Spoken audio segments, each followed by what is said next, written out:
여러분은 정성이라는 말을 들어봤나요? 정성은 온갖 힘을 다하려는 참되고 성실한 마음이라고 있었어요. 그래서 선생님이 생각해 봤어요. 우리는 예배를 드려요. 기도도 하고 헌금도 봉헌하죠.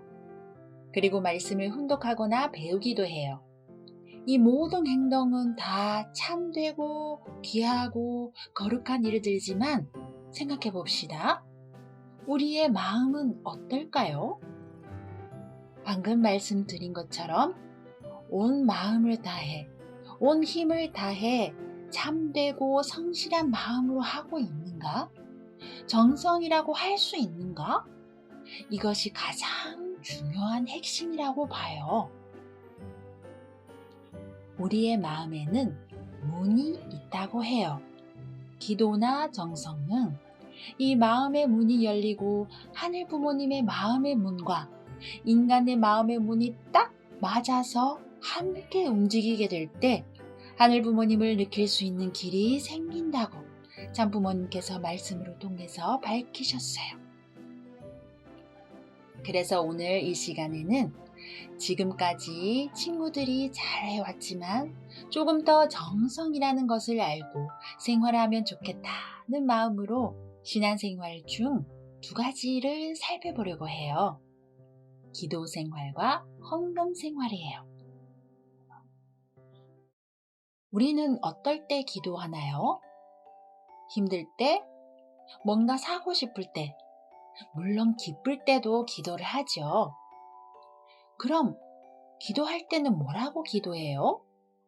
기도는 하늘 부모님과 이야기하고 보고 드리는 것, 그리고 하늘 부모님께 보고 드리면서 하늘 부모님이 바라시는 대로 살겠습니다 라고 약속 드리는 것이 기도라고 합니다. 우리가 매일 생활하면서 하늘 부모님이 바라시는 길로 잘 자라고 있는가? 혹시 다른 길로 가는 것이 아닌지 스스로도 모를 때가 있죠. 그렇기 때문에 우리는 늘 기도를 하면서 하늘 부모님이 나와 함께 하신다는 것을 마음속에 새기면 좋아요. 기도를 통해서 오늘 어디에 가고 무엇을 하겠습니다. 지금 이런 것이 조금 어렵습니다. 힘듭니다. 어제 친구가 싸워서 어떻게 화해해야 할지 모르겠어요. 이렇게 늘 기도를 하면서 하늘 부모님과 대화를 하면서 생활을 하면 어느 순간 깨닫게 될 때가 있어요.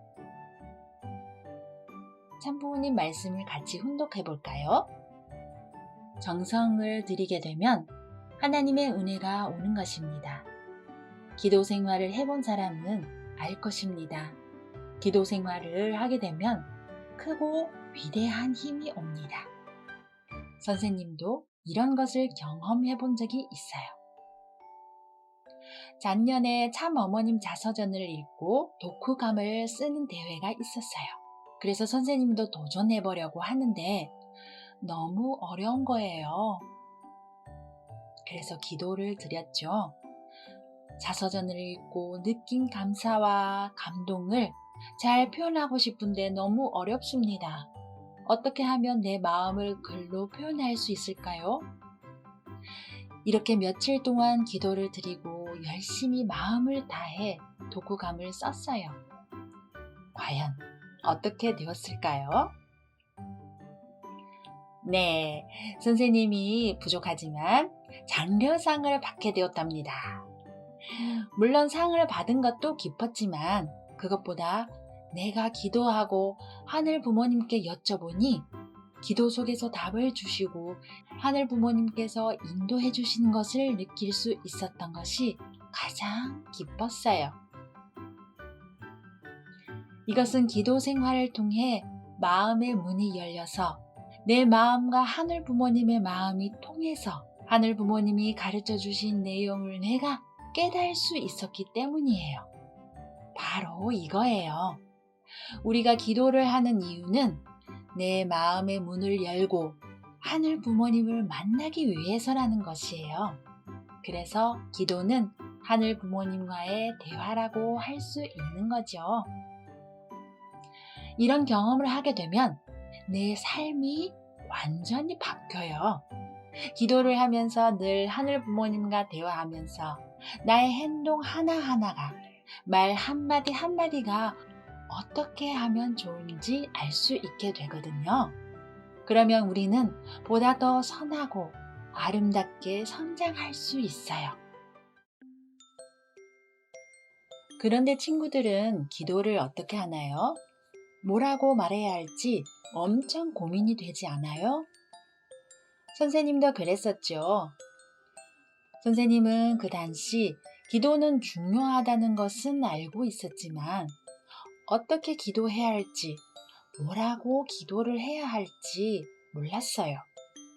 그래서 기도를 너무 어려워했었는데 어느 날 성학생 예배 때 대표 보고를 하게 된 거예요. 선생님은 못한다고 계속 그랬고 결국은 다른 사람이 해줬죠. 그 후부터는 기도가 너무너무 부담이 되어서 예배를 못 갔었어요. 왜 그랬을 것 같아요? 기도를 하는 게 부끄러웠고 부담스러웠던 거예요. 기도를 잘 해야 하고 멋진 단어, 멋진 표현으로 기도를 화려하게 해야 한다고 잘못 생각했었기 때문이에요. 오랜 시간이 지나서 지금은 선생님은 기도를 하는 것이 편안해졌어요. 아까 말씀 나눈 것처럼 기도는 하늘 부모님과의 대화라는 것을 알았고, 그리고 기도하고 그 기도 속에서 답을 얻고, 하늘 부모님이 나를 잘 알고 계시는구나 라는 것을 느꼈기 때문이죠. 어떤 화려한 기도보다 진심이 담겨진 솔직하고 거짓 없는 내 마음을 그대로 하늘 부모님께 보고해도 되는구나 라고 알고 난 후부터는 기도를 하는 것이 참 평화로워요. 여러분도 기도 생활을 통해서 내 마음의 문을 열고 하늘 부모님을 느낄 수 있는 그런 경험을 하기를 바라요. 또 한 가지, 우리의 정성 생활 중에서 헌금 생활이 있어요. 하늘 부모님께 헌금을 드릴 때는 가장 중요한 것이 우리들의 마음가짐과 태도예요. 헌금할 때 작은 금액이라도 괜찮아요. 금액보다 정성을 다해 감사한 마음으로 드리는 것이 중요해요. 그리고 하늘 부모님께 헌금을 드릴 때는 두 손으로 정성껏 겸손하게 드리면 좋아요. 헌금 종류에는 우리가 매주 준비해서 예물로 드리는 주일 헌금, 그리고 생일이나 좋은 일이 생겼을 때 그 일에 감사하는 마음을 담아서 드리는 것이 감사 헌금이에요. 그리고 교회의 발대 명절, 특별한 행사가 있을 때 드리는 특별 헌금이 있어요. 여러분은 11조라는 것을 들어봤어요? 부모님이 월급을 받거나 우리 친구들이 용돈을 받으면 그 금액 중에 10분의 1을 드리는 것을 말해요. 용돈을 10,000원을 받으면 그 중에 10분의 1이니까 1,000원을 하늘 부모님께 바치는 거죠. 이때 가장 중요한 것이 쓰고 남은 것을 드리는 게 아니라 용돈이 생기면 제일 먼저 11조부터 드린다는 것이에요. 그 다음에 다른 필요한 것에 사용하는 거죠. 친구들도 한번 이렇게 준비해서 정성을 담아 11조 헌금을 해본 것은 어떨까요? 참 아버님께서는 11조는 내가 가지고 있는 것 중 하나를 정성을 다해 바치면 전체를 모두 하늘 부모님께 드린다는 의미가 된다고 하셨어요. 그리고 이렇게 11조를 하는 사람은 하늘 부모님이 반드시 큰 축복을 내린다고 하셨어요. 절대 망하지 않고 시간이 지날수록 부자가 되게 해주신다고도 약속하셨어요. 선생님이 감사헌금을 드리는데 솔직히 이 돈이 있으면 이것도 살 수 있고 순간 고민한 적이 있었어요. 그런데 헌금은 절대 아깝다는 생각을 하지 말고 감사한 마음으로 드리자 하면서 헌금을 드렸죠. 바로 그날 오후에 선생님 가정에 헌금한 것의 2배의 돈이 생기게 된 거예요. 그때 느꼈죠. 부족하지만 감사합니다라는 마음을 하늘 부모님께 바쳤으니 그 마음을 하늘 부모님께서 받아들여 주셔서 우리에게 더 큰 축복을 주셨구나.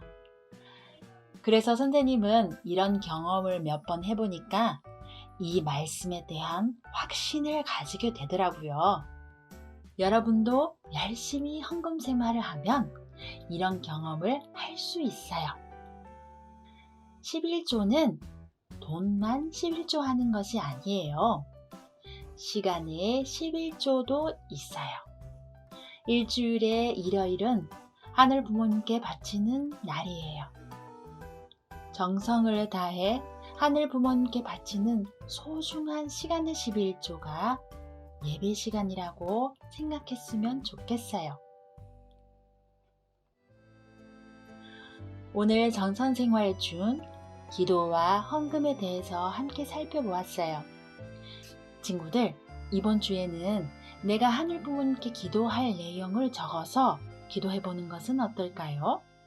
작은 일이라도 괜찮아요.